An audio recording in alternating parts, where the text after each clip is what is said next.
Welcome back, everybody. Today I thought it would be fun if we did another science experiment together. Do you feel like making a tornado in a jar? Okay, good, me too.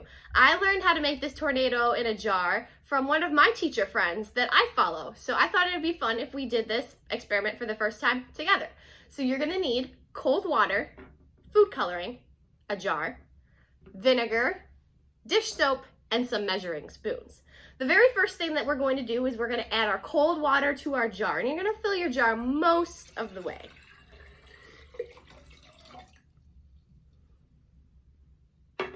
The next thing that you're going to do is you're going to add your dish soap. You're going to actually add 1 tablespoon of dish soap.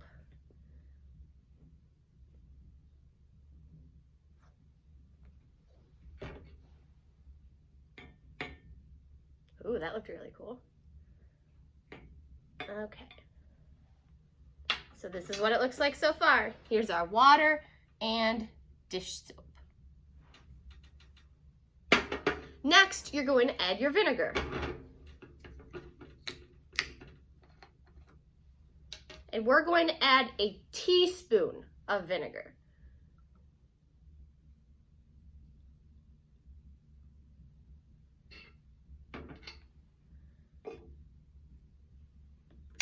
Okay.